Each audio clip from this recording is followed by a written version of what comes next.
सूअर हराम है, हराम रहेगा। अब कोई ये कहे कि मौलाना साहब अल्लाह के नबी के ज़माने में सूअर को इसलिए हराम करार दिया गया क्योंकि सूअर गंदगी खाता था, लैट्रीन खाता था, और बहुत सी जगहों पर आज भी गंदगी खाते हैं। गंदगी खाने वाली चीज को हराम करार दिया। माफ कीजिएगा, गंदगी के खा लेने की वजह से कोई चीज हराम नहीं हुई। नदियों में और तालाबों में और समंदरों में तैरने वाली मछलियां भी मुर्दे और लाशें और कुत्ते और क्या क्या समंदर में और नदियों में बहता है, वो सारी चीजें खाती हैं मछलियां। तो क्या इन हराम चीजों के खाने की वजह से मछली के गोश्त को आप हराम करार दे देंगे? सूअर को हराम करार दिया है। अब अमेरिका के अंदर और इंग्लैंड के अंदर जहां यहूदी और ईसाई लोग हैं, वहां सूअर को बहुत अच्छे और साफ सुथरे माहौल में पाला जाता है। जैसे आपके यहाँ मुर्गी का फार्म हाउस होता है, वहां उनको दाना डाला जाता है, 1-1.5-2 महीने में आपके उस चिकन को 1.5-2 किलो का कर दिया जाता है, साफ सुथरी चीज़ें खिलाई जाती हैं। ऐसे ही अमेरिका, कनाडा और इसी तरीके से जापान और फ्रांस और इंग्लैंड वगैरह में सूअरों के लिए बड़े बड़े फार्म हाउस खोले गए हैं और उनको बहुत ही साफ सुथरा खाना खिलाकर उनको बड़ा किया जा रहा है। अब कोई ये कहे कि मौलाना साहब अब सूअर गंदी चीज नहीं खा रहा है और साफ सुथरी और अच्छी चीजें खाकर उसको पाला जा रहा है, इसलिए सूअर हलाल है, तो वो दीन को बदलने की कोशिश कर रहा है, वो शरीयत को बदलने की कोशिश कर रहा है, वो मुहम्मदुर रसूलुल्लाह की जगह पर अपने आप को नबी बनाने की कोशिश कर रहा है। हराम ही रहेगा, चाहे वो जमजम का पानी ही क्यों ना पीता हो और चाहे वो जन्नत से उतरा हुआ मन्नो सलवा क्यों ना खाता हो, वो हराम ही रहेगा। वअतममतु अलैकुम निअमती, और हमने अपनी नेमतों का इत्माम कर दिया। वरदीतु लकुमुल इस्लाम दीना, और मैं तुम्हारे इसी दीन इस्लाम से राजी और खुश हो गया। मुकम्मल हो चुका है दीन, अब कोई ना इसमें कमी कर सकता है और ना कोई इसके अंदर ज्यादती कर सकता है। कमी करने वाला भी मुजरिम, ज्यादती करने वाला भी मुजरिम। या अय्युहल्लज़ीना आमनु दुखुलू फिस्सिल्मि काफ़ा, ईमानो वालो तुम इस्लाम के अंदर पूरे के पूरे दाखिल हो जाओ। ये इस्लाम पूरे के पूरे दाखिल हो जाओ। इस्लाम कोई किराना मर्चेंट की दुकान नहीं है, जो चीज़ें पसंद आए वो ले लो, जो चीज़ें पसंद ना आए उसको छोड़ दो। आप किसी दुकान पे जाते हैं, हाँ ये दे दो, हाँ ये पसंद ये दे दो, जो चीज़ पसंद नहीं आ रही उसको आपने नहीं लिया। इस्लाम कोई किराना मर्चेंट की दुकान नहीं कि जो पसंद आए वो ले लो और जो पसंद ना आए उसको छोड़ दो। आपको इस्लाम की हर चीज़ लेना पड़ेगी, चाहे वो पसंद हो या ना हो। अगर उसकी इजाजत है तो आपको वो लेना पड़ेगा और अगर मना किया है तो वो आपको छोड़ना पड़ेगा, चाहे वो आपकी कितनी महबूब चीज क्यों ना हो। लेकिन अगर अल्लाह के रसूल ने मना कर दिया तो आपको उससे रुकना पड़ेगा। हमें नबी अकरम की बात को मानना है, मौलवी की बात नहीं चलेगी। मौलाना साहब आज के इस दौर में ये हो रहा तो हम कर सकते कि नहीं कर सकते? अरे दीन के अंदर सहाबा किराम की अकल नहीं चली। सुने हैं ना, बुखारी शरीफ के अंदर वाक़या आया है कि एक मर्तबा सफ़र कर रहे थे हज़रत उमर फ़ारूक रज़ियल्लाहु ताला अन्हु और हज़रत अम्मार इब्न यासिर। अम्मार भी पुराने सहाबी हैं ओल्ड, और उमर भी पुराने सहाबी हैं ओल्ड। ये दोनों सफ़र कर रहे थे, सफ़र करते करते जंगल में पहुंच गए। अब कहने लगे रात काफ़ी हो गई है, अब रात में अगर सफ़र करेंगे, ख़तरनाक जंगल है, डेंजर फॉरेस्ट है, अगर यहाँ से हम गुजरेंगे तो ख़तरनाक जानवर, डेंजर एनिमल्स हमें हमला कर सकते हैं, वार कर सकते हैं, चलो रात यहीं गुजार लेते हैं। रात में सो जाते हैं दोनों लोग। हज़रत उमर ने अपनी चादर बिछा ली, हज़रत अम्मार ने अपनी चादर बिछा ली और दोनों लोग उसी जंगल के अंदर सो गए। और सुनिए, बहुत आसान और बहुत इजी उर्दू बोलने की कोशिश कर रहा हूं, अपनी बात तुम्हारे दिमाग में पैवस्त करने की कोशिश कर रहा हूं। बहुत दिन हो गए हैं, मैंने तो अब आपकी नब्ज पकड़ ली है कि आप सुनना क्या चाहते हैं। मेरे भाइयों, हजरत अम्मार अपनी चादर बिछा के सो गए, हजरत उमर अपनी चादर बिछा के सो गए, दोनों सो गए। सुबह उठते हैं फजर की नमाज पढ़ने के लिए, लेकिन दोनों सहाबी फजर की नमाज पढ़ने के लायक नहीं रहे। समझ गए हैं आप इशारा? दोनों को गुस्ल की जरूरत पेश आ गई। ऐसी कंडीशन हो गई कि इस कंडीशन में वो नमाज नहीं पढ़ सकते बगैर गुस्ल किए हुए। इंसान है, फितरत है, नेचुरल चीज है, हो गया। अब फजर का वक्त है, नमाज भी हर हाल में पढ़ना है, करें क्या? पानी किसी के पास नहीं है। बुखारी के अल्फाज, हजरत अम्मार कहते हैं, अय उमर, मुझे तो गुस्ल की ज़रूरत पेश आ गई। हज़रत अम्मार ने सर झुका के कहा, उमर, मुझे भी गुस्ल की ज़रूरत पेश आ गई, पानी है नहीं, करें क्या? हज़रत अम्मार ने कहा, मसला मालूम है हमें। अल्लाह के रसूल मस्जिद में दर्स दे रहे थे, खुतबा दे रहे थे, तो आपने फरमाया जब पानी ना मिले तो पाक मिट्टी से तयम्मुम कर लिया करो। जब पानी ना मिले तो पाक मिट्टी से तयम्मुम कर लिया करो, लिहाजा हम तयम्मुम से काम चला लेंगे। हज़रत उमर ने कहा, अय अम्मार, जिस वक्त अल्लाह के नबी ने यह हदीस बताई थी उस वक्त मैं भी मस्जिद में मौजूद था। अल्लाह के रसूल ने वुज़ू के बारे में यह फरमाया था कि वुज़ू के लिए पानी ना मिले तो तयम्मुम कर लो। हमें वुज़ू की नहीं, गुस्ल की ज़रूरत है। आदमी पाक रहता है, सिर्फ वुज़ू नहीं है तो पानी नहीं मिल रहा, तयम्मुम कर ले, लेकिन हमें तो वुज़ू की ज़रूरत नहीं, गुस्ल की ज़रूरत है। तो हज़रत अम्मार कहने लगे, वुज़ू में छोटा गुस्ल होता है, यानी चंद चीज़ें धोई जाती हैं, तो उसके लिए छोटा तयम्मुम होता है, और हमें गुस्ल की ज़रूरत है, इसलिए बड़ा तयम्मुम कर लेंगे। तो हज़रत उमर ने कहा, बड़ा तयम्मुम क्या होता है? तो कहा, बड़ा तयम्मुम ये होता है कि हम अपने जिस्म से कपड़े उतार कर ज़मीन पर मिट्टी में लोटेंगे, पूरे जिस्म पर मिट्टी भर लेंगे, हर हिस्से पे मिट्टी पहुंच जाएगी, पाक हो जाएंगे। हज़रत उमर ने कहा, मेरी अक्ल में नहीं आ रही ये बात। हज़रत अम्मार ने वही किया जो उन्होंने अच्छा समझा। हदीस में आता है, उन्होंने पर्दा डाला, अपने कपड़े उतारे और जमीन पर पड़ी हुई मिट्टी पर लोटने लगे। हदीस के अल्फाज ये हैं, कमा तमर्रकु दाब्बा, मैं जमीन पर ऐसे लोटा, मैं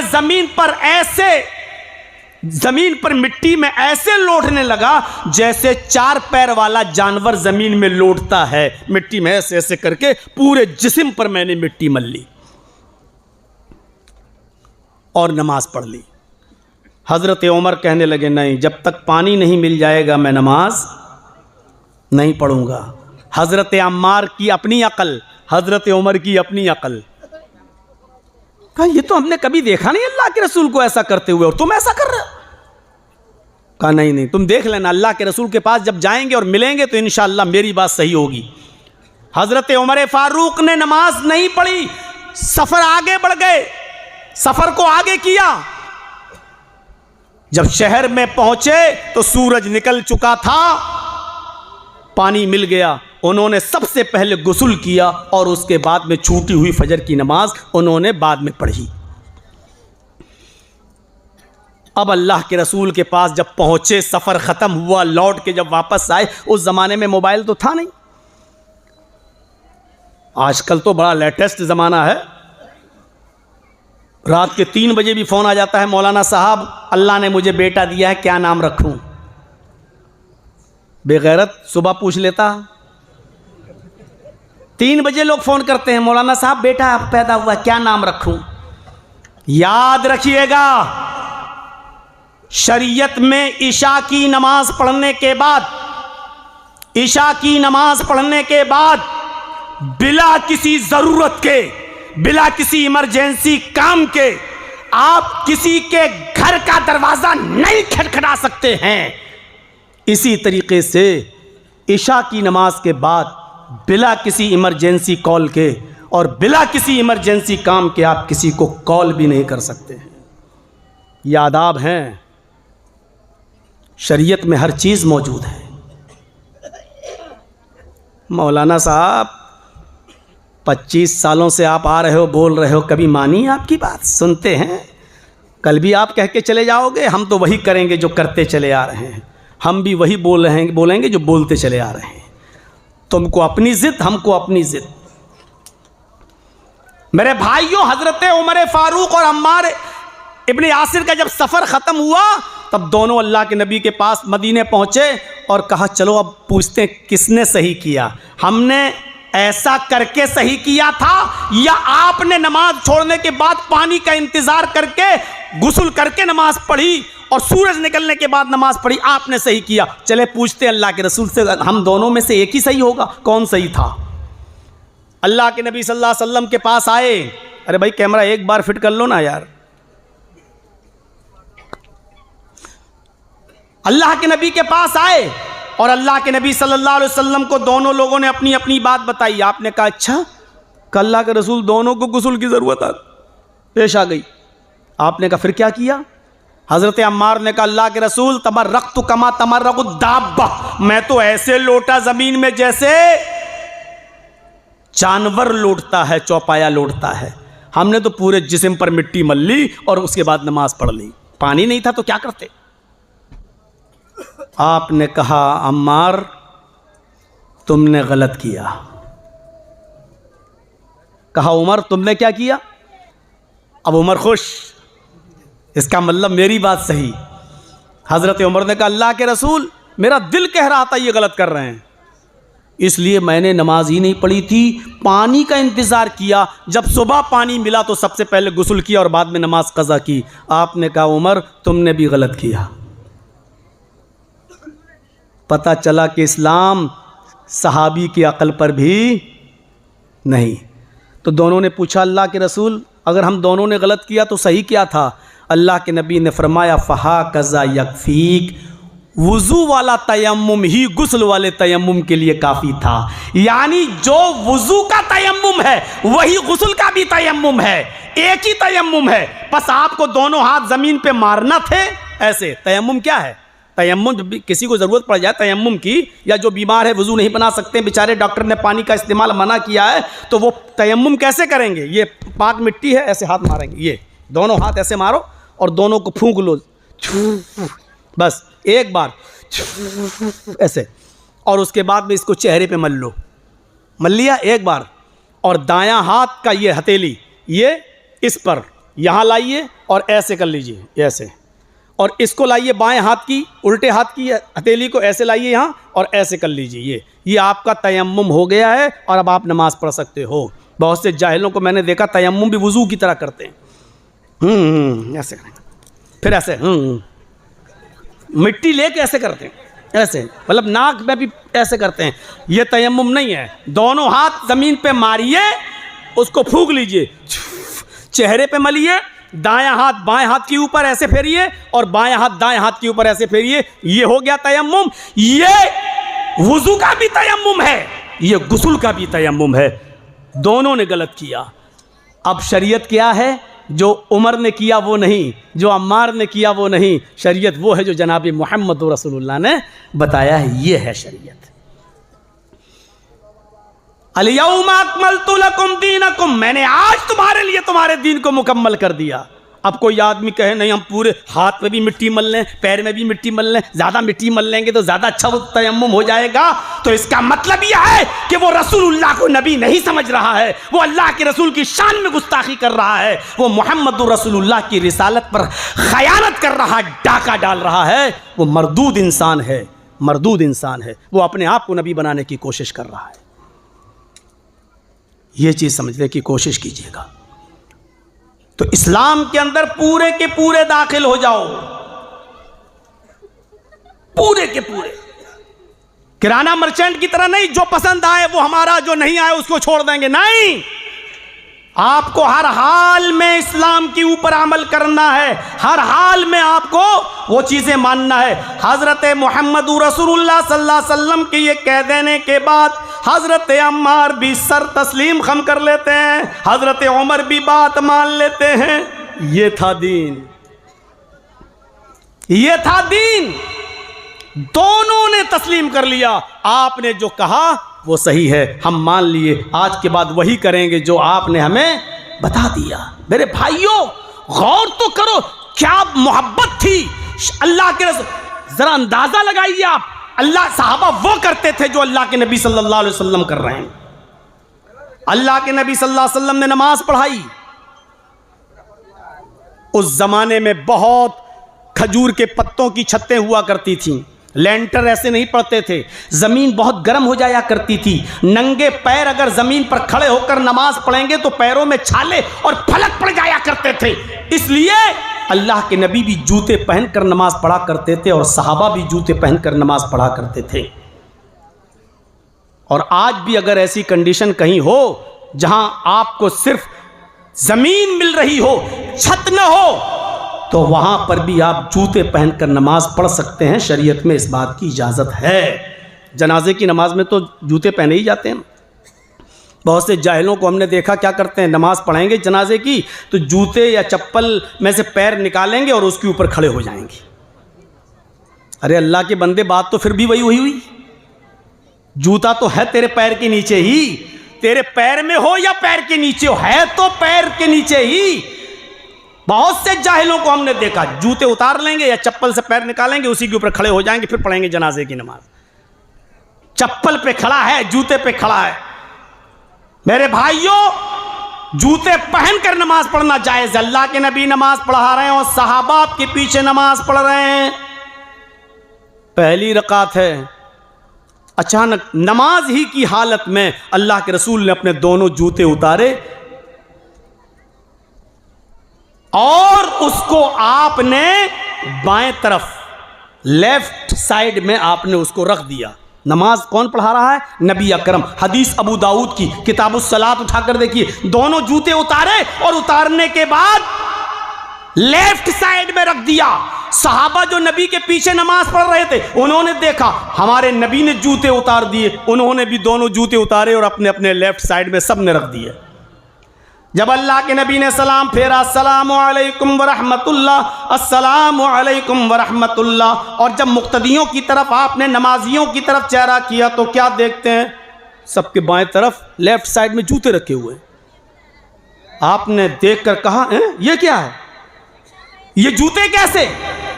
हदीस के अल्फाज सुनिए, शब्द क्या है हदीस के, वर्ड्स क्या है हदीस के। मा हमलकुम अला इल्काइ निआलिकुम, आए मेरे साथियों, तुम्हें जूते उतारने के लिए किसने कहा था? तुमने जूते क्यों उतारे? तुमने जूते क्यों उतारे? तुम तो जूते पहनकर नमाज पढ़ रहे थे, तुमने जूते क्यों उतारे? सहाबा का कितना सीधा साधा जवाब। सहाबा ने कहा, अय अल्लाह के रसूल, राइनाक, हमने तो आपको देखा जूते उतारते हुए, आपने उतारे तो हमने भी उतार दिए। जो इमाम करता है वही मुक्तदी को करना चाहिए। आप नमाज जूते पहन के पढ़ा रहे थे, आपने उतारे तो हमने भी उतार दिए। हम नहीं जानते हमने सही किया कि गलत, हम सिर्फ इतना जानते हैं जो आपने किया वो हमने किया। अल्लाह के नबी अब फरमाते हैं कि मेरे साथियों, मैं नमाज पढ़ाने के लिए जब खड़ा हुआ और तकबीर तहरीमा कह दिया, अल्लाहु अकबर कहकर मैंने नमाज पढ़ाना शुरू कर दिया, तब जिब्रील मेरे पास आए और जिब्रील ने मुझे बताया, आए मोहम्मद सल्लल्लाहु अलैहि वसल्लम, आपके जूतों में गंदगी लगी हुई है। कज़रन औ अज़न दोनों लफ्ज़ आए हदीस में, या तो तकलीफ देने वाली कोई चीज़ है या गंदगी आपके जूतों में लगी हुई है। जब मैंने सुना जिब्रील ने बताया कि गंदगी मेरे जूतों में लगी है, तो फिर मैंने उन जूतों को उतार कर अपने बाएं साइड में रख दिया, इसलिए कि अगर जूते में गंदगी लगी होगी तो फिर नमाज नहीं होगी, इसलिए मैंने अपने दोनों जूते उतार दिए। अरे मेरे साथियों, तुम्हारे लिए मेरा हुक्म यह है कि तुम जब भी नमाज पढ़ने के लिए आया करो, नमाज शुरू करने से पहले अपने दोनों जूतों को देख लिया करो। अगर उस जूतों में गंदगी लगी हो, नापाकी लगी हो, फलयमसहुमा, तो उन दोनों जूतों को तुम जमीन पर रगड़ लिया करो, पाक मिट्टी के ऊपर रगड़ लिया करो। जमीन की पाक मिट्टी तुम्हारे जूते की गंदगी को साफ कर देगी, और जमीन पर जब तुम जूते को रगड़ लोगे तो वो जूते पाक हो जाएंगे, फिर उन्हीं जूतों में तुम नमाज पढ़ सकते हो। सहाबा कितनी बात मानते थे, अल्लाह के नबी ने जूते उतारे तो उन्होंने भी उतार दी। ये है दीन। एक सहाबी सोने की अंगूठी पहने हुए हैं, एक सहाबी सोने की अंगूठी पहने हुए हैं। अल्लाह के नबी की नजर उस सहाबी के ऊपर पड़ गई। आपने कहा मा हाज़ी, ये क्या है?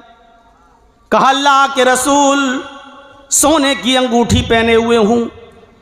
आपने फरमाया सोना तो मैंने अपनी उम्मत के मर्दों के लिए हराम करार दिया है। कितना भी अमीर आदमी हो, कितना बड़ा चौधरी हो, आपके इलाके का कितना बड़ा और अमीर सरदार हो, कितना भी पैसे वाला हो, सोने की कोई चीज अगर पहनता है तो वो हराम है और हराम ही रहेगा। दुनिया का कोई अमीर और दौलतमंद आदमी के पहन लेने की वजह से वो सोना मर्द के लिए हलाल नहीं हो सकता है। और औरत चाहे जितनी गरीब हो, गिफ्ट में अगर कोई शौहर दे दे, बाप दे दे, भाई दे दे, तो लड़की और औरत सोना पहन सकती है, सोना इस्तेमाल कर सकती है, उसके लिए कोई मुमानियत नहीं। याद रखिए, मर्द कितना ही अमीर हो, सोने का कारोबारी क्यों ना हो, बिजनेसमैन क्यों ना हो, यही इस्लाम है। जो हराम कर दिया वो हराम रहेगा। किसी बड़ा और दौलतमंद हो जाने की वजह से कोई, मेरे भाइयों, हराम चीज को हलाल नहीं कर सकता है। अल्लाह के नबी ने उस सहाबी के हाथ में सोने की अंगूठी देखी, उसको उतारा और उतारने के बाद जमीन पर फेंक दिया, और जमीन पर फेंकते हुए फरमाया फतारहाहु, जमीन पर उस अंगूठी को फेंक के कहा कि मैंने मर्द के लिए सोना हराम करार दिया, तुमने इस अंगूठी को कैसे पहन लिया? किसी मर्द के लिए सोने की अंगूठी पहनना जायज नहीं है। लफ्ज पर गौर कीजिएगा, अल्लाह के नबी ने कहा किसी मर्द के लिए जायज नहीं है, इसका मतलब यह है कि औरत के लिए जायज है। वो सहाबी चाहते तो उसको उठा सकते थे और अपने घर में अपनी माँ, बहन, बेटी को दे सकते थे, लो भाई हमारे लिए तो जायज़ नहीं, तुम पहनो, क्योंकि नबी ने कहा मर्द के लिए जायज़ नहीं। लेकिन इसके बावजूद उस सहाबी ने सोने की अंगूठी उठाई नहीं, ज़मीन पर पड़ी है तो पड़ी रहने दी। सहाबा ने कहा उठा लो, उसने कहा क्यों? सहाबा ने कहा अल्लाह के नबी ने मर्दों के लिए हराम कहा है, अपनी बीवी को दे देना, बहन को दे देना, बेटी को दे देना, माँ को दे देना, कोई भी पहन लेगा घर में। उसने कहा नहीं, अल्लाह के नबी ने मेरी उंगली से अंगूठी निकाली, वो रिंग निकाली, मेरे हाथ में देते हुए ये नहीं कहा कि जा अपने घर में माँ, बहन, बेटी, बीवी को दे देना। अगर आपने मेरे हाथ में दी होती तो मैं जरूर पहना देता अपने घर में, अपनी वाइफ को, अपनी डॉटर को, अपनी बीवी को, बेटी को, सिस्टर को, बहन को, किसी को दे देता। लेकिन नबी ने उस अंगूठी पर नफरत की नजर डाल दी, घृणा की नजर डाल दी, मेरी उंगली से वो रिंग निकाल कर जमीन के ऊपर फेंक दी। कसम है उस जात की जिसके कब्जे में मेरी जान है, जिस अंगूठी पर, जिस रिंग पर मेरे नबी की नफरत की नजर पड़ गई है, मैं उसको जमीन से उठाकर अपने घर में माँ, बहन, बेटी को भी पहनाना गवारा नहीं करता। हम मोहब्बत करेंगे रसूल से। रात के 12 बजे तक कैरम बोर्ड खेलने वाली कौम चौराहों पर यह मोहब्बत करेगी मोहम्मद रसूलुल्लाह से। शराब के रसिया और दिलदादा कौम, ताड़ी की रसिया और दिलदादा कौम, सूद को हलाल कमाई की तरह कमाने वाले और जुआ, दड़ा और सट्टा लगाने वाली कौम ये दावा करेगी मोहब्बत रसूल का।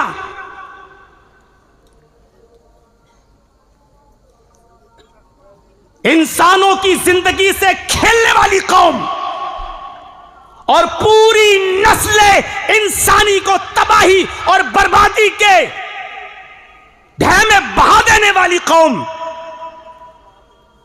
चरस और गांजा और अफीम और स्मैक, हीरोइन पाउडर की शक्ल में बनाकर इंसानों की जिंदगी से खिलवाड़ करने वाली कौम ये रसूल से मोहब्बत का दावा करेगी। मेरे भाइयों, हाशा व कल्ला, हो नहीं सकता ये दो चीजें एक साथ हो जाएं। अब जो उठ के जाएगा मैं समझूंगा वही इसमें किया है। मैं समझूंगा वही हीरोइन का धंधा करता है। हाँ, किसी को पेशाब पेशाब लगा हो तो जा सकता है। मेरे भाइयों सुनिए, मोहब्बत के ये अंदाज थे, हम कहां हैं?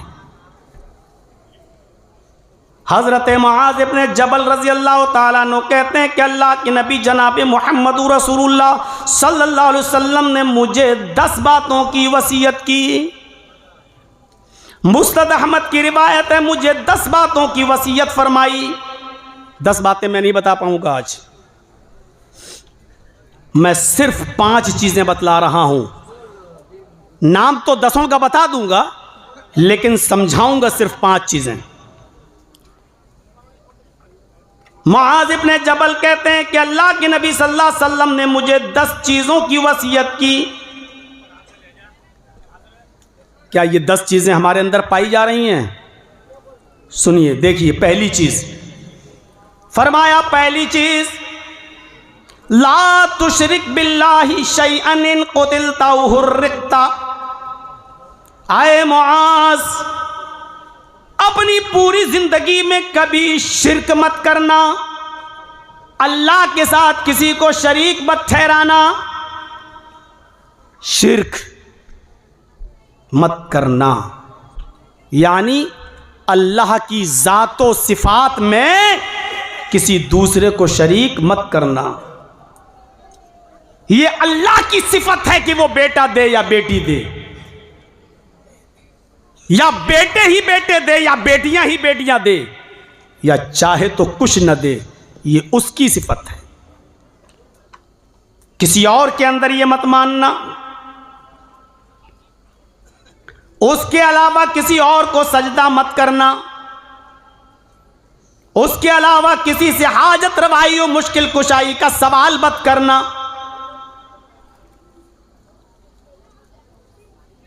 शिर्क मत करना।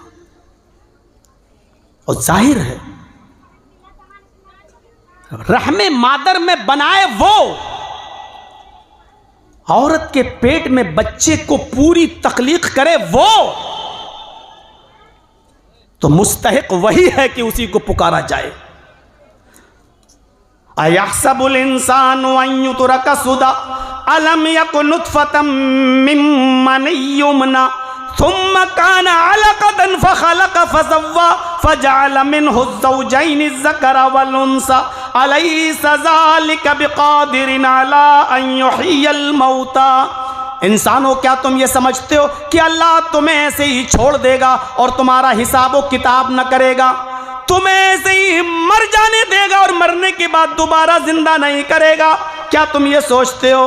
गलत सोचते हो। अलम यकुन नुतफतम मिन मनी युमना, क्या इंसान तू शुरू में एक हकीर पानी की बूंद न था, एक हकीर पानी का कतरा न था, जो पानी तेरी माँ के पेट तक पहुँचाया गया, उसके रहम तक, उसकी बच्चेदानी तक वो पानी पहुँचाया गया, फिर उसी पानी की एक बूंद से अल्लाह ने जीता जागता इंसान बनाया।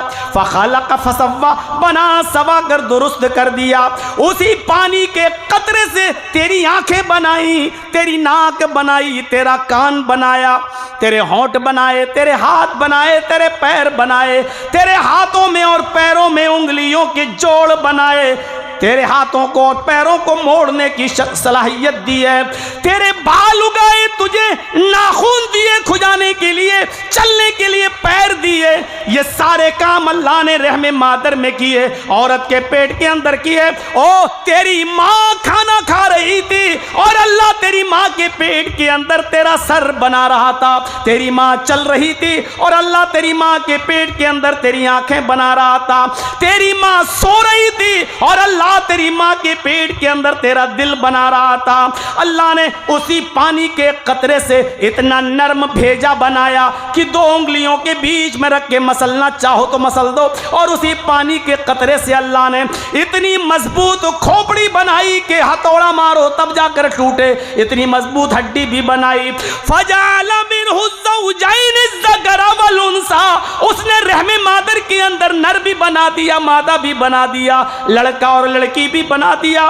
वो ही इस बात पर कादिर है। ओ मेरे बंदो, जब मैं ये सारे काम माँ के पेट के अंदर कर सकता हूँ, अलैसा ज़ालिका बिक़ादिरिन अला युह्यिल मौता, तो क्या वो अल्लाह इस बात पर कादिर नहीं है कि तेरे मरने के बाद कब्र से तुझे दोबारा जिंदा कर दे, तुझे दोबारा उठा दे, तुझे दोबारा कब्र से जिंदा करके लोगों के सामने पेश कर दे। पहली बार जब मैं कर सकता हूं तो दोबारा नहीं कर सकता।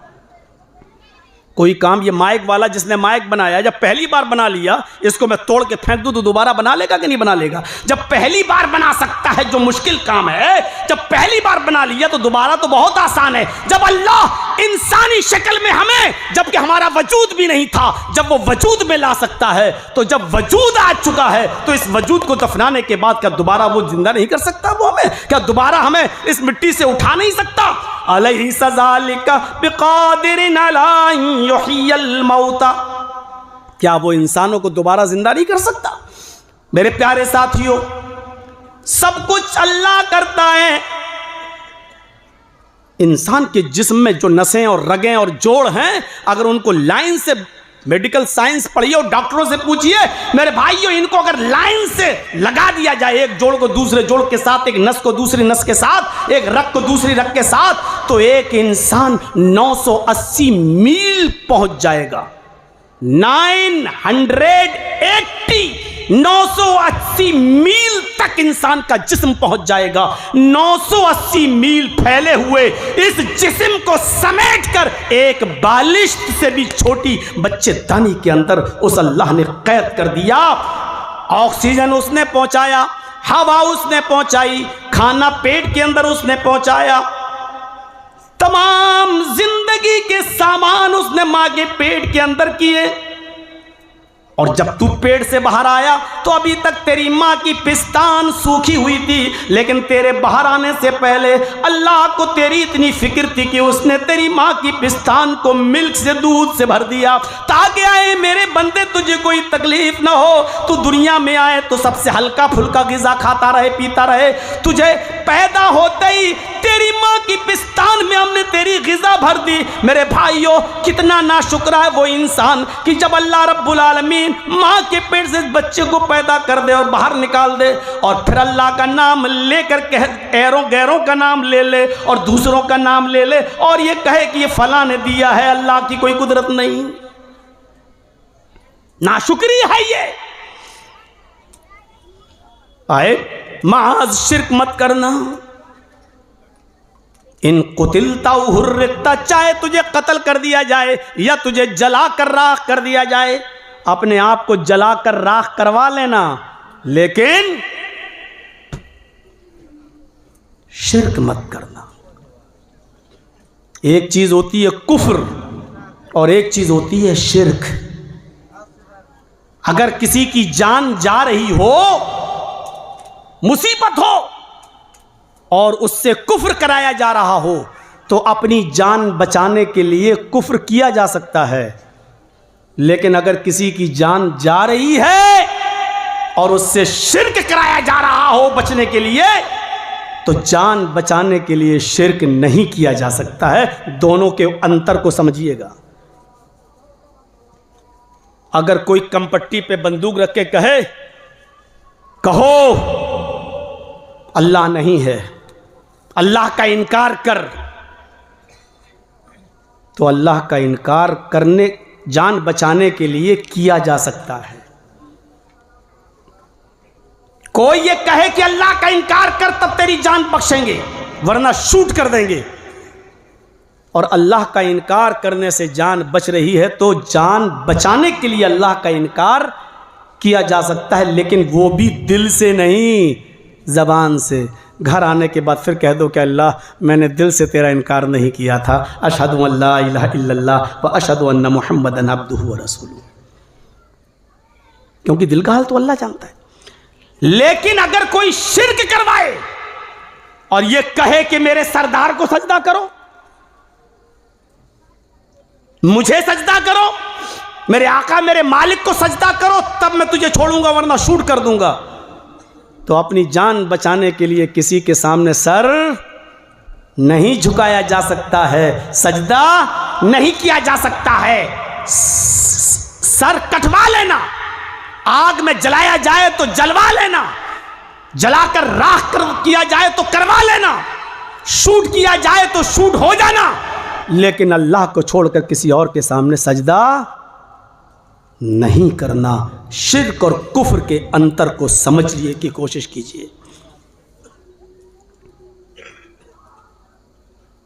मस्जिद का मुतवल्ली और सेक्रेटरी सूद खाता है। जर्जी साहब जुमा पढ़ाने जा रहे हैं, किसी ने बता दिया कि जर्जी साहब आप इस मस्जिद में इमामत करते हो? जी। 5 वक्त की नमाज पढ़ाते हो? जी। सूद के बारे में बोलो। जर्जी साहब कहते हैं सूद के बारे में नहीं बोलेंगे। क्यों? अगर सूद के बारे में बोलेंगे तो मुतवल्ली सेक्रेटरी हमें निकाल देगा मस्जिद से, क्योंकि वो सूद खाता है। ये भी शिर्क है। क्यों? क्योंकि तुमने सेक्रेटरी को रज़्ज़ाक समझ लिया है, रोजी देने वाला। तुमने अल्लाह को रोजी देने वाला नहीं समझा, जबकि तुझे सूद के बारे में बोलना चाहिए था। सेक्रेटरी निकालता अल्लाह एक दरवाज़ा बंद करता, 100 दरवाजे खोलता है अपने बंदे के लिए। तू क्यों मुतवल्ली और सेक्रेटरी से डर रहा है?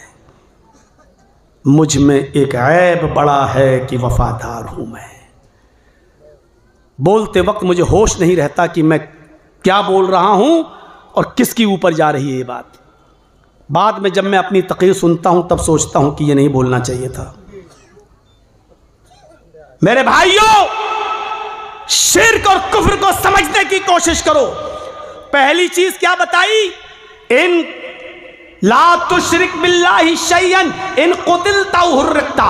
शिर्क मत करना, चाहे तुम्हें कत्ल कर दिया जाए या जलाकर राख कर दिया जाए। यह है पहली चीज। इस्लाम समझो क्या है। दूसरी चीज, बिजली गिरेगी नौजवानों के ऊपर। वला तौकन्न वालिदैक वइन अमराका अन तखरुज मिन अहलिका व मालिक। हो सकता है इसका तर्जुमा करूं तो हमारी माँ बहनों को भी थोड़ा बुरा लग जाए, लेकिन शरीयत को बोल रहा हूं, सुनिएगा। बुरा लगे तो मेरे बाप का क्या जा रहा है। अपने माँ बाप की कभी नाफरमानी मत करना। वालिदैन में दोनों हैं, माँ और बाप दोनों। वला तौकन्न वालिदैक, अपने वालिदैन की, माँ और बाप की कभी भी नाफरमानी मत करना। वइन अमराका, ये जुमला, ये वर्ड, वइन अमराका अन तखरुज मिन अहलिका व मालिक, अगरचे वो तुझे हुक्म दें कि तू अपना माल छोड़ और मेरे घर से निकल जा, अपने अहल वयाल बीवी बच्चों को भी छोड़ दे, तो तुझे इस बात पर भी अपने माँ और बाप का हुक्म मानना पड़ेगा। वइन अमराका अन तखरुज मिन अहलिका व मालिक, अपने माँ बाप की कभी नाफरमानी मत करना। अगर वो तुम्हें हुक्म दें अपने अहलो अयाल को छोड़ दो, अपनी बीवी बच्चों को छोड़ दो और वो तुम्हें हुक्म दें कि अपना माल यहीं पर छोड़ दो और भागो मेरे घर से निकलो, तो तुम्हें घर बार छोड़ना पड़ेगा, अपने बीवी बच्चे छोड़ना पड़ेंगे। माँ बहनें कह रही होंगी लो मर गए, हम तो घर से अलग करवाते हैं, ये मौलवी तो सबको टाइट कर देगा। माँ बाप का बहुत बड़ा दर्जा है। पहली बात तो ये है कि कोई बेटा अपने बाप को ज़कात दे ही नहीं सकता, चाहे कितना बाप गरीब हो। मसला याद रखिएगा। आप अपना कमाते हैं, बाप ने अलग कर दिया है, सब कुछ ठीक है, बाप के पास खाने पीने को कुछ नहीं है, अब आप चाहते हो कि पैसे वाले अपने बाप को ज़कात दे दें। कोई बेटा अपने बाप को ज़कात नहीं दे सकता। बाप तो दे सकता है अपने बेटे को ज़कात, लेकिन बेटा अपने बाप को ज़कात नहीं दे सकता, क्योंकि बेटे ने जो कुछ भी कमाया है वो बाप का है। अल्लाह के रसूल सल्लल्लाहु अलैहि वसल्लम ने कहा तू और तेरा माल ये तेरे बाप का है, यानी तू खुद अपने बाप का है तो तेरा कमाया हुआ सब कुछ तेरे बाप का है। मौलाना साहब आगे बढ़ जाओ, ज़्यादा मत बोलो, सुन लीजिए। हज़रत इब्राहीम अलैहिस्सलातु वस्सलाम का वाक़या सुने हो ना।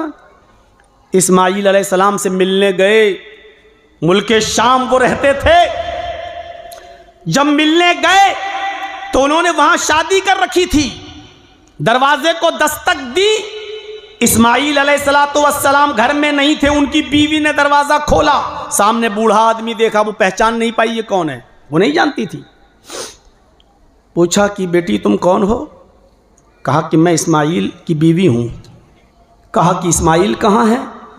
कहा वो जंगल में शिकार खेलने गए, घर में खाने पीने को कुछ नहीं था तो शिकार करने गए। अच्छा, गुजर बसर तुम्हारी कैसी चल रही है? घर में क्या माहौल है? कहती बहुत बुरा माहौल है बाबा, बहुत बुरी कंडीशन है घर की। सुबह खा लो तो शाम को भूखा सोना पड़ता है, और शाम को खा लो तो सुबह कुछ नहीं मिलता है। एक पैसा कमाते नहीं, घर में इनकम है नहीं, शिकार के गोश्त पर कब तक चलता रहेगा मामला? घर की हालत बहुत बुरी है। बस इतना कहा था बीवी ने। इब्राहीम अलैहिस्सलाम ने फरमाया बेटी जब तुम्हारे हस्बैंड घर पे आ जाएं तो उनसे ये कह देना कि एक बूढ़ा आदमी आया था, उसने आपको सलाम कहा है और जाते जाते उसने ये कहा कि तुम्हारे घर की चौखट खराब है, तुम्हारे घर की चौखट खराब है, अपने घर की चौखट को बदल दो। ये कहकर इब्राहीम अलैहिस्सलाम चले गए और बीवी कहने लगी चौखट तो ठीक है, नई चौखट है, अच्छी चौखट है, गर्मी में हवा आती है, सर्दी में रोशनी आती है, धूप आती है। ये बुढ़ा सटिया गया, पागल है, कह रहा घर की चौखट खराब है, घर की चौखट तो ठीक है। समझ नहीं पाई। जब इस्माईल अलैहिस्सलातु वस्सलाम शिकार करके वापस आए, कहा बीवी खैरियत? कहा अल्हम्दुलिल्लाह। कहा एक बूढ़ा आदमी आया था। कहा अच्छा, उसने आपको सलाम कहा है। समझ गए इब्राहीम अलैहिस्सलाम थे वो, मेरे बाप थे। कहा अच्छा सलाम कहा है? कहा फिर? कहा उन्होंने आपको सलाम कहा है और ये कहा है कि इस्माईल से अपने हस्बैंड से ये कह देना कि घर की चौखट बेकार है, उसको बदल दो। कहा बीवी फिर से बताओ क्या कहा? कहा घर की चौखट खराब है, घर की चौखट बदल दो। वो बुढ़ा था, सटियाया हुआ था, दिमाग से पागल लग रहा था, बताओ घर की चौखट तो ठीक है। कहा नहीं, वो बुढ़ा सटियाया हुआ नहीं था, मेरी बीवी वो मेरे बाप थे और चौखट तुम हो। कहा कुछ पूछा था? कहाँ पूछा था? घर में गुजर बसर कैसी चल रही थी? कहा तुमने क्या कहा? कहा मैंने कह दिया बहुत बुरे हालात हैं, सुबह खा लो तो शाम को नहीं मिलता, शाम को खा लो तो सुबह नहीं मिलता। कहा मेरे बाप समझ गए कि तू अल्लाह की नाशुक्रगुजार बंदी है, अल्लाह की नाफरमान बंदी है, अल्लाह ने जिस हाल में रखा है तू उस पर सब्र नहीं कर रही है, इसीलिए मेरे बाप ने कहा चौखट बहुत बुरी है, उसको बदल दो। मेरी बीवी अब मैं तुम्हें अपने घर में नहीं रख सकता क्योंकि ये मेरे बाप का हुक्म है। लिहाजा मैं तुम्हें तलाक देता हूँ। उस ज़माने में तलाक का जो दस्तूर था उसके मुताबिक इस्माइल अलैहिस्सलाम ने अपनी बीवी को तलाक दे दी। मैंने कहा था ना हमारी माँ बहनों को बुरा लगेगा, ये तो अभी सबको तैयार ना कर देगा, हमें छोटी छोटी बातों पे तो हम लोग लड़ते हैं। मंजर याद रखिएगा, अब इस्माइल अलैहिस्सलाम जब तलाक दे चुके, अलग कर दिया, वहां दूसरी शादी कर ली। फिर 1-2 साल के बाद इब्राहिम अलैहिस्सलाम फिर मिलने गए, फिर दरवाजे को दस्तक दी, फिर दूसरी बीवी निकली। कहा तुम कौन? कहा मैं इस्माइल की बीवी हूं। कहा अच्छा, वो कहाँ है? शिकार करने गए। ओह, घर में गुजर बसर बेटा कैसी चल रही है? कहा अल्हम्दुलिल्लाह, अल्लाह का शुक्र है, अल्लाह ने जिस हाल में रखा है हर हाल में अल्लाह का शुक्र है। कहा बेटी मैं जा रहा हूँ, तुम्हारे हस्बैंड घर में आ जाएं तो कहना एक बूढ़ा आदमी आया था, उसने आपको सलाम कहा है और कहा तुम्हारे घर की चौखट बिल्कुल ठीक है, उसको बरकरार रखना, उसको कायम रखना। वो कहती है बुढ़ा सटिया गया, मैंने कब, चौखट की तो कोई बात ही नहीं हो रही है और ये कह रहा है चौखट बरकरार रखना। जब इस्माइल अलैहिस्सलाम आए, कहा बीवी ने कोई बुढ़ा आदमी आया था, बूढ़ा, ओल्ड मैन। कहा अच्छा, क्या कहा? कहा आपको सलाम कहा। कि अच्छा और कुछ? कहा उसने कहा कि चौखट बरकरार रखना सही है, ठीक है। कहा मेरी बीवी चौखट तुम हो, और उसने कहा कि तुम्हें बरकरार रखना यानी तुम अल्लाह की फरमाबरदार बंदी हो, मेरे बाप ने पहचान लिया तुम्हें, इस बात से खुश हो जाओ। आजकल ससुर भी ऐसे होने चाहिए।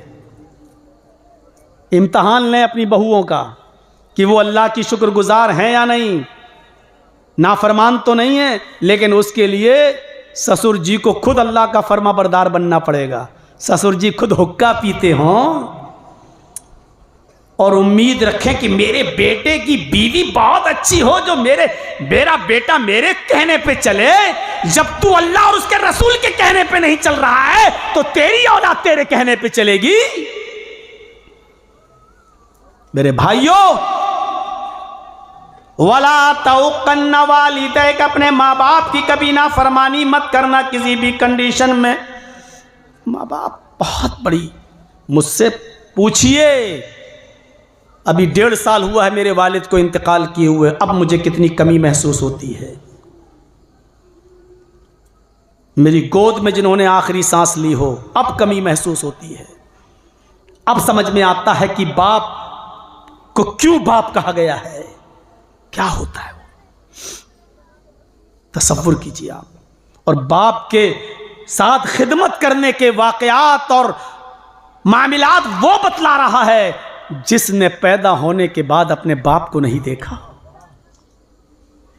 6 साल की उम्र में जिसने अपनी मां को खो दिया हो, 8 साल की उम्र में जिसने अपने दादा को खो दिया हो, वो बतला रहा है बाप और मां के साथ क्या सुलूक करना चाहिए, वो बता रहा है। मेरे प्यारे साथियों, बहुत बड़ी नियामत है जिनके पास मां और बाप दोनों हैं, कद्र कर लो। या जिनके पास दोनों में से एक है, कद्र कर लो। वक़ज़ा रब्बुका अल्ला तअबुदू इल्ला इय्याह, तुम्हारे रब ने हुक्म दिया है इबादत सिर्फ अल्लाह की होगी बस। और अल्लाह ने अपनी इबादत के बाद फौरन कहा वबिल वालिदैनि एहसाना, और बाप के साथ, माँ बाप के साथ एहसान करो। मैंने तर्जमा किया एहसान करो। एहसान जानते हो किसको कहते हैं? वबिल वालिदैनि एहसाना। एहसान में हर नेकी शामिल है, हर नेकी। यानी तुम्हारे बाप को अगर दोनों पैरों से लंगड़े हों, हाथ नहीं हैं या कमज़ोर हो चुके हैं, बैठे हैं, क्या बेटा मुझे ज़रा दरवाजे के बाहर कुर्सी पे बिठा दो, मुझे थोड़ी देर धूप में बैठना है, सर्दी लग रही है मुझे, तो आपके ऊपर फ़र्ज़ हो जाएगा कि आप अपनी पीठ को सवारी बना दें और अपने बाप को अपनी गोद में लाएं और बाहर सड़क पर धूप में कुर्सी लगाकर अपने बाप को बिठाएं। ये एहसान में शामिल है, ये आपके ऊपर फ़र्ज़ हो जाता है। अगर आपका बाप बीमार हो जाए तो ये मत देखो कि खर्चा कितना जा रहा है, अपनी अलमारियों का लॉक खोल दो, अगर आपके बाप की ज़िंदगी एक दिन भी बच रही है और उसके लिए लाखों रुपया खर्च हो रहा है, तो लाखों रुपया मत देखो, ये एहसान में शामिल है। इसलिए कि बाप ना होता, अगर तुझे पैदा न किया होता तो ये दौलत तेरे पास ना होती। तू और तेरा माल तेरे बाप का है, इसलिए अपने बाप को राज़ी करो हर हाल में। हज़रत उमर फारूक रज़ी अल्लाह ताला अन्हु खाने काबा का तवाफ़ कर रहे हैं। एक आदमी को देखा कि वो अपनी लंगड़ी लूली और अंधी माँ को तवाफ़ करा रहा है, अपने गोद पे अपनी पीठ पर लाद कर। हज़रत उमर ने कहा, मुबारक हो, ये तुम्हारी माँ है, अल्लाह ने तुम्हें खिदमत करने का मौका दिया, तुम अपनी माँ को तवाफ़ करा रहे हो। उस आदमी ने पूछा, अमीरुल मोमिनीन, क्या मेरी माँ का हक अदा हो गया? मैं लंगड़ी लूली, अपाहिज और अंधी माँ को अपनी पीठ पर लाद कर खाने काबा का तवाफ़ करा रहा हूँ, क्या मैंने अपनी माँ का हक अदा कर दिया? हज़रत उमर फारूक कहने लगे, हक की बात पूछता है, अपनी माँ का हक अदा कर दिया। जब तुझे तेरी माँ पैदा कर रही थी, जब तुझे जन रही थी, जब तुझे अपने पेट से बाहर ला रही थी और तुझे पैदा करते वक्त जो उसको दर्द हो रहा था, उस दर्द में जब उसने पहली चीख निकाली थी, अभी तो तूने अपनी माँ की उस पहली चीख का भी हक अदा नहीं किया, अब पूरी जिंदगी का तू हक अदा कैसे कर सकता है? अभी तो तूने अपनी माँ की चीख का पहला आह का भी हक अदा नहीं किया और पूछता है कि मैंने अपनी माँ का हक अदा कर दिया। माँ का हक अदा नहीं हो सकता। दो चीजें। तीसरी चीज पर आइए जिससे आज हमारी नौजवान नस्ल बड़ी गाफिल है। पहली चीज, शिर्क मत करना, चाहे जला दिए जाओ चाहे कत्ल कर दिए जाओ, पहली चीज। दूसरी चीज, अपने वालिदैन की कभी नाफरमानी मत करना, अगरचे वो तुम्हें हुक्म दें कि अपने घर से निकल जाओ, मालो दौलत छोड़ दो, बीवी बच्चों से दूर हो जाओ, तुम्हें अपने माँ बाप की बात मानना पड़ेगी। तीसरी चीज, वला तत्रुकन्न सलातन मक्तूबतन मुतअम्मिदन फक़द बरियत मिन्हु ज़िम्मतुल्लाह। वला तत्रुकन्न सलातन मक्तूबतन मुतअम्मिदन फ़इन्न मन तरक सलातन मक्तूबतन मुतअम्मिदन फ़क़द बरियत मिन्हु ज़िम्मतुल्लाह। लोगों, कभी किसी भी हाल में फर्ज नमाज मत छोड़ना। ला तत्रुकन्ना कहा, किसी भी कंडीशन में, किसी भी हालत में तुम फर्ज नमाज मत छोड़ना।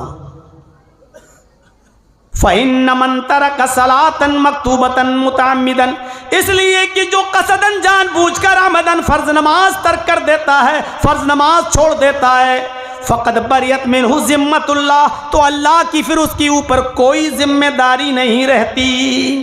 और अल्लाह की जिम्मेदारी से वो दूर हो गया। ड्राइवर बैठता कहता, नहीं साहब आप मुझ पे भरोसा रखते हैं, ये अल्लाह के बाद आप पर ही भरोसा है भाई, तो ठीक है, जब आप मुझको भरोसा रखते हो तो अभी आपको खैरियत के साथ पहुंचाना ये मेरी जिम्मेदारी है, ठीक है चलिए। अल्लाह ने कहा नमाज पढ़ोगे तो तुम्हारी जिम्मेदारी है मेरी, और अगर फर्ज नमाज को तुमने छोड़ दिया तो तुम्हारी कोई जिम्मेदारी मेरे ऊपर नहीं है। फ़क़द बरिअत मिन्हु ज़िम्मतुल्लाह, अल्लाह की जिम्मे से वो आदमी दूर हो गया। कभी मत छोड़ना, ये मजबूरी नहीं चलेगी। मैं बैंक में नौकरी करता हूं, लिखा पढ़ी करता हूं, मौलाना साहब बैंक का मैनेजर मुझे इजाज़त नहीं देता, मैं जिस ऑफिस में काम करता हूं हमारा मालिक, हमारा मैनेजर हमें इजाज़त नहीं देता, मैं जो बिज़नेस करता हूं उसमें मसरूफ़ रहता हूं, मैं उसमें जो है हमें फुर्सत नहीं मिलती, क्या मैं शाम को घर आकर इकट्ठी पढ़ सकता हूं? ये सब बहाने नहीं चलेंगे। और माफ़ कीजिएगा, मसला अपने दिमाग की खोपड़ियों में बिठा लीजिएगा, अच्छी तरीके से मसला याद रखिएगा। हर वो सर्विस, चाहे सरकारी हो या प्राइवेट, हर वो नौकरी, चाहे वो सरकारी हो या प्राइवेट, हर वो बिजनेस जो आपका अपना हो, चाहे जैसा भी हो, अगर उस बिजनेस में या उस सर्विस से आपकी नमाज छूट रही है तो वो सर्विस भी आपके लिए हराम है और वो बिजनेस भी आपके लिए हराम है। नमाज को नहीं छोड़ा जा सकता है, सर्विस छोड़ी जा सकती है, बिजनेस छोड़ा जा सकता है, लेकिन नमाज नहीं छोड़ी जा सकती है। सिर्फ दो चीजें हैं उज़्र, ये दो चीजें अगर आपके पास हैं तो नमाज को मुलतवी कर सकते हैं, पोस्टपोन, पढ़ना फिर भी पड़ेगी। वो दो चीजें क्या हैं? इज़ा हज़रत ताम, आपके सामने बीवी ने खाना रख दिया, आपके सामने खाना आ गया और जैसे ही खाना आया अजान होने लगी, अल्लाहु अकबर अल्लाहु अकबर, तो अब खाना खा लो, क्योंकि अब छोड़ के जाओगे तो नमाज में खाने की तरफ दिमाग लगा रहेगा तुम्हारा।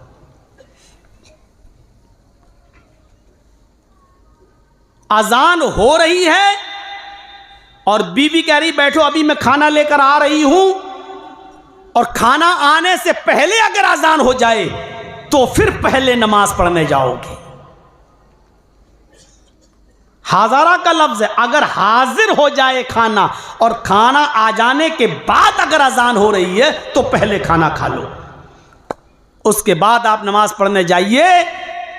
जो रकातें मिल जाएं वो पढ़ लो, जो छूट जाएं वो बाद में पूरी कर लो, आप गुनाहगार नहीं होंगे। ये पहला उज़्र चलेगा, ये उज़्र है, इसकी इजाजत दी है अल्लाह के रसूल ने। और दूसरा उज़्र,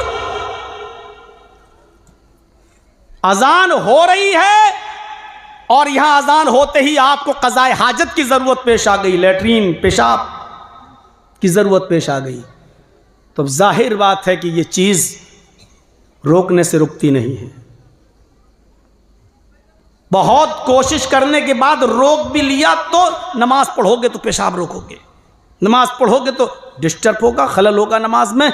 यहां इजाजत दी है शरीयत ने कि अगर अजान हो रही हो या हो जाए और अब तुम्हें क़ज़ाए हाजत की जरूरत है तो पहले लेटरीन से फारिग हो लो, पहले पेशाब कर लो, उसके बाद वुजू बनाओ, मस्जिद में जाओ, जो रकातें मिल जाएं वो पढ़ लो, जो छूट जाए वो बाद में पूरी कर लो। इन दो उज़्र के अलावा तीसरा कोई उज़्र नहीं है शरीयत के अंदर। आपका बेटा बीमार है, आपका बेटा सख्त बीमार है और अजान हो रही है, इस मौके पर भी आपको नमाज पढ़ना है, लेकिन मस्जिद में नहीं जाना है।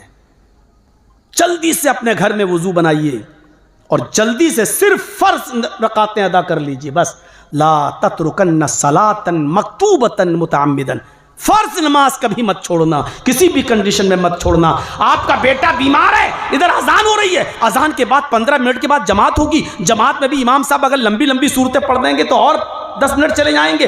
अब बेटा ज्यादा सीरियस है, जल्दी से वुजू बनाइए, जल्दी से घर में सिर्फ फर्ज नमाज अदा कीजिए और अपने बेटे को एम्बुलेंस में बैठाइए, गाड़ी कीजिए, टोटो कीजिए, टेम्पू कीजिए, गाड़ी लीजिए, अपनी 4 व्हीलर लेके जाइए अस्पताल। नमाज इस कंडीशन में भी माफ नहीं है, आपको पढ़ना पड़ेगा। नमाज किसी भी कंडीशन में माफ नहीं है,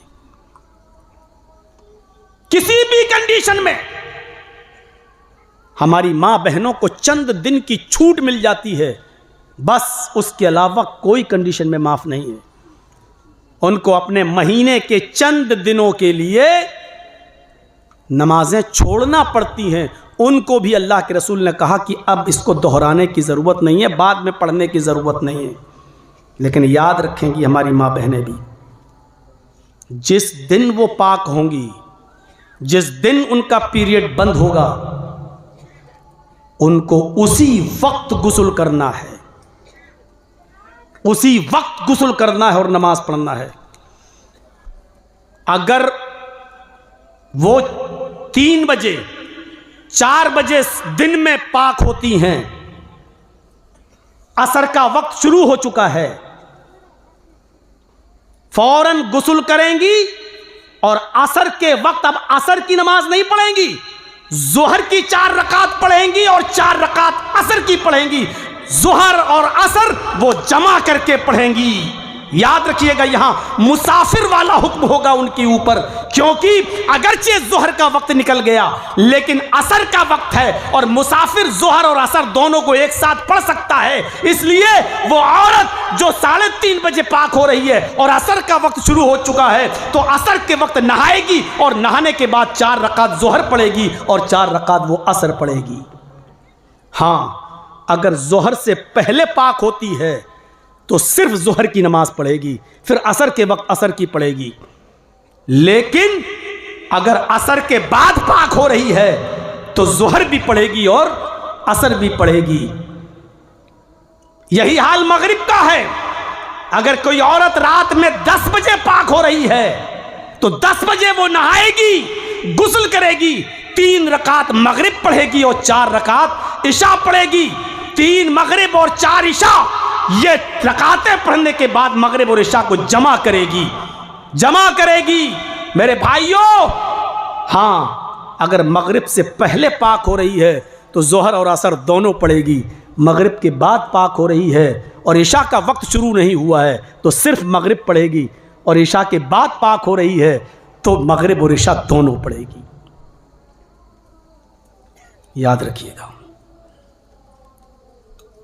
बात थोड़ी सी आगे निकल गई। इसके अलावा कोई कंडीशन नहीं है नमाज की माफ की। खड़े होकर पढ़ने की ताकत नहीं है तो बैठकर पढ़ो, बैठकर पढ़ने की ताकत नहीं है तो लेटकर पढ़ो, लेटकर पढ़ने की ताकत नहीं है तो करवट से पढ़ो, करवट से पढ़ने की ताकत नहीं है तो आंख के इशारे से पढ़ो, आंख के इशारे से पढ़ने की ताकत नहीं है तो अपना होंठ हिला हिला कर पढ़ो, वुजू नहीं कर सकते हो तो तयम्मुम करके पढ़ो। नलकी लगी हुई है पेशाब की जगह पर, थैली लटकी है, आप बार बार इस्तिंजा नहीं कर पा रहे हैं तो जानते हो इस थैली का क्या हुक्म है? पेशाब अगर आप कर रहे हैं और पानी से धो नहीं रहे हैं और वो पेशाब आपका थैली में जा रहा है तो आप पाकी की हालत में माने जाएंगे, और इस कंडीशन में भी आपको नमाज पढ़ना पड़ेगी, नमाज माफ नहीं है।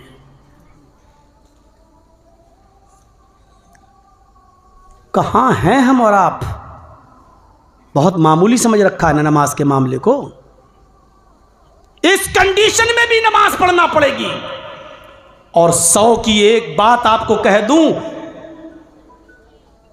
10 लड़कियों के बाद आपको अल्लाह ने एक लड़का दिया है, कितनी खुशी होगी।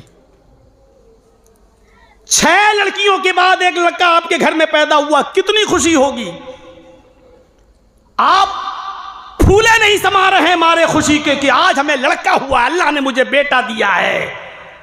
यहां बेटे की पैदाइश की खबर आपके कानों में जाती है और इधर आजान की आवाज आ रही है, हय्या अलस सलाह। इस खुशी के आलम में भी तुम अल्लाह को फरामोश नहीं कर सकते हो, भूल नहीं सकते हो। अल्लाह ने तुझे 6 बेटियों के बाद एक बेटा दिया है, अब नमाज का वक्त हो गया है। इस खुशी के आलम में भी तेरे ऊपर नमाज माफ नहीं है, तुझे अभी भी नमाज पढ़ने के लिए जाना पड़ेगा। अच्छा सुनिए, 6 बच्चियों के बाद एक बेटा पैदा हुआ था, 12, 13, 15 साल की उम्र में उसका इंतकाल हो गया। क्या हालत होगी? एक बेटा था वो भी अल्लाह ने ले लिया। क्या पहाड़ टूटेगा बाप के ऊपर? उस बाप के कलेजे से पूछो क्या गुजरेगी उसके ऊपर। यहां जवान बेटे का इंतकाल हो गया, इकलौता बेटा था। 7-8 बेटियों के बाद एक बेटा मिला था और वो भी मर गया, उसका भी इंतकाल हो गया। यहां आप टेंशन में अपने बेटे की जुदाई में रो रहे हैं, आपकी आंखों से आंसू बह रहे हैं और इस वक्त अजान का आवाज आपके कानों में आ रही है, हय्या अलस सलाह। थोड़ी देर के लिए अपना टेंशन दूर करो, अपने बेटे के गम को भुला दो और इस कंडीशन में भी तुम्हें नमाज पढ़ने के लिए जाना है। अरे जवान बेटे के इंतकाल